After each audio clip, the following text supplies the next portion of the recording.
Hello everyone, welcome back to the channel. So today it's going to be one of my quick impromptu unedited unboxing videos. Two very exciting fragrances we're going to be talking about and unboxing today. Before we get into that, a quick word on my new sponsors. I'm really excited about this on the channel, and they are Executive Shaving Co. based in the UK. They ship fragrances to the EU and the UK. They have a whole load of fragrance products as well as shaving products on there, and some of them are really, in fact most of them are really affordably priced, including this one, Nevis Aftershave Cologne. Fantastic alternative to Creed's Green Irish Tweed, incredibly cheap, and the quality of this is absolutely superb. It's actually concentrated as an eau de toilette level, I think.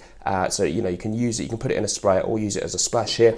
And if you want old classics like Pinard Clubman, superb barbershop smell, I use that a lot, as you can see. You can pick that up for incredible prices on there. And I've got a code Smelly10, which gets you 10% off across their whole site. I will link them in the description of this video. Let's get into the unboxing then. So the fragrance in question today, or two fragrances, are from Melek Pour Homme, based in Canada. I did a really nice interview with Matthew Melek last month. Fantastic perfumer, an artisanal perfumer, and the really interesting thing about these is he doesn't comply with IFRA rules. So he uses real oak moss and ingredients that you really can't use if you want to get an IFRA badge or sticker for your fragrances. After I shot the video, I just wondered to myself, could this fragrance house, Melek Pour Homme, become the hype train of 2021? Discuss in the comments. But if you're happy not to have one, you can still make fragrances that use these ingredients, and they're a kind of retro themed brand, not necessarily dated smelling, but he takes a lot of his inspiration from old fragrances and old recipes from the 20th century and maybe in some cases even from the 19th century. So let's get stuck into it. I'm not brilliant at these unboxings in terms of my slickness with the knife, but I've done okay here, haven't I? So we've got two fragrances. Now I want to be very clear, I actually bought one of these, so I'm not just freeloading here.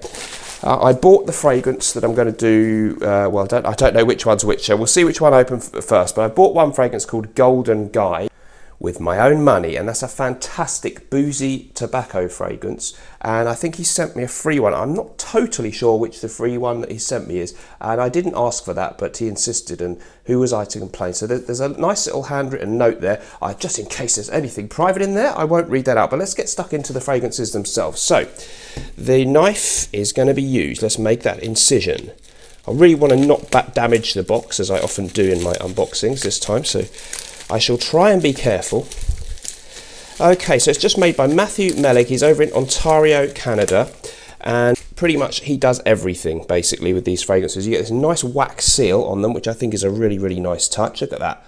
It's a simple box, but the way he's put that little wax seal and the bit of stuff, whatever you call that material around the edge, gives it a rather nice niche feel. I really like that. The price for Golden Guy, £123, roughly equivalent to $159 in the USA, and that is a 30ml. I think they're very highly concentrated, and of course using extremely hard to find ingredients. So let's get stuck into this one.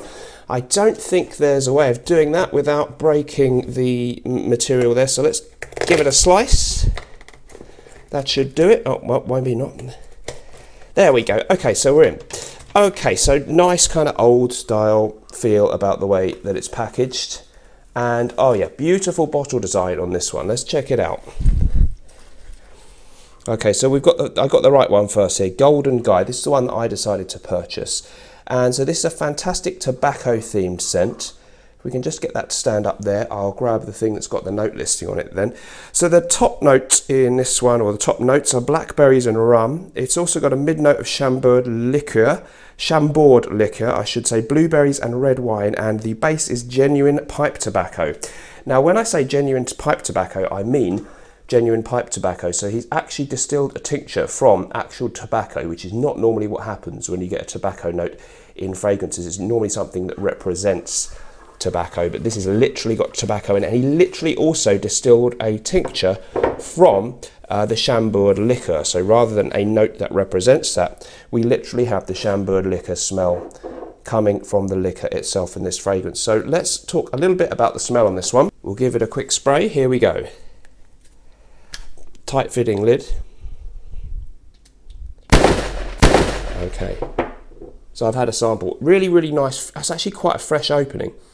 It's definitely boozy, and it's definitely got a very natural kind of green smelling tobacco accord in there. It's not very much like, say, things like Tobacco Vanille from Tom Ford, which is quite nice, but rather unctuous and gloopy smelling. It's not one of those tobacco vanilla typical stereotypical things. This one is actually themed after a place in Tokyo, an area a bit like Soho in London. It's kind of the red light district. It's called the Golden Guy. There's a lot of debauchery that goes on there, and Matthew Melek, the perfumer, actually spent some time living out in Japan, so he knows a little bit about this place. So gorgeous, beautiful tobacco accord mixed with boozy notes, a decadent kind of feel. I think some other descriptions have talked about an absinthe note in the fragrance. Very not, you know, not my type of typical fougere that I often like, or old style citrus aromatic. But there's somehow everything he makes has a slight old school feel without being dated. So check that one out if you want to follow the link in the description. It could be fun to have a look at some of the others in there. There's a great range of very imaginatively described fragrances on their Etsy site, which is where that link will take you. Here's the other one then, and I'm not totally, I think he told me which one it was probably going to be, but I'm not sure if this is yet available on their website, so I'm kind of intrigued here. Let's see if we can get into it.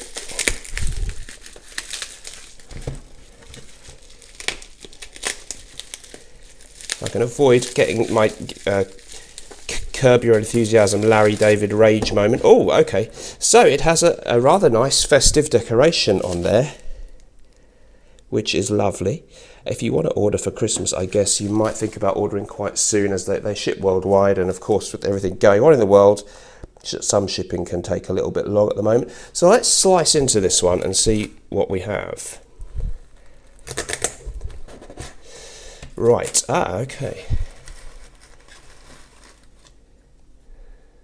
So, this one does not tell me what it is. I think it's a Fougere fragrance that he is sent me a sample of. I think it's going to be called Melek Fujie. Let's find out if I'm right. I had a sample, so I will know from the smell. So what I think we've got here is, in some cases, he's doing special packaging for Christmas. I think it's listed on the Etsy website, and you pay a little bit more for that. I really like that for a gift. To be honest, if I had the choice, I might pay extra and have this on any bottle I got, because I think that seal, it just makes it really, really a special bottle design. So love that design, and the festive touch, obviously, if you're giving it as a gift, would be nice. Okay, by the way, I'm not getting any kickbacks for this, so I don't want to sound like an infomercial here, but they are rather nice for a gift. Okay, so let's get stuck into it. I'm going to have to sort of break that rather nice seal thing, aren't I? I just did a quick edit there because I had to snip that bit of string there to get the lid off. So let's have a spray and find out if it's the one that I think it is. Here we go.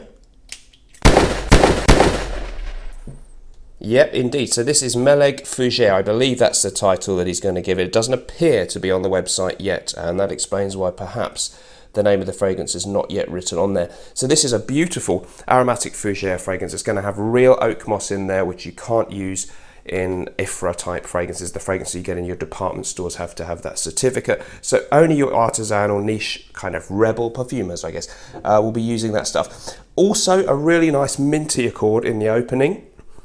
If you like classic Fugères of yesteryear, you're going to enjoy this one. I believe that Matthew Melek actually took inspiration here from an old recipe, I believe from the books of florists from the 19th century, so a real traditional English fragrance house. And this has that classic Fougere vibe.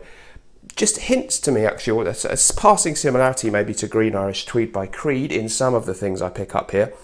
Very nice kind of lavender accords, herbaceous aromatics in there, very green smelling. Not mega dated smelling, actually. I mean, considering it's a little bit inspired by this 19th century recipe, you know, it sits right nicely along many things you can get nowadays from Penhaligon's or maybe florists and houses like that. But the difference here is this uses some ingredients that those houses simply can't use, including the real oak moss. There is also, I think, restrictions nowadays on things like coumarin, an ingredient that come, or maybe the actual tonka bean. Some tonka or coumarin notes, I think, are limited. Not sure what's actually gone into this. I don't have a note listing. This may not be the same price as Golden Guy. I think Golden Guy is one of their more expensive ones. So check out the website. Really exciting house, non-IFRA fragrances with a vintage feel by niche perfumer Matthew Melek. Thanks for joining me. I love both of these. Really happy to have them in the collection. Let me know if you've tried any of these in the comments down below. Remember, whatever you're doing in life, let's project. I'll see you in the next video. Bye bye.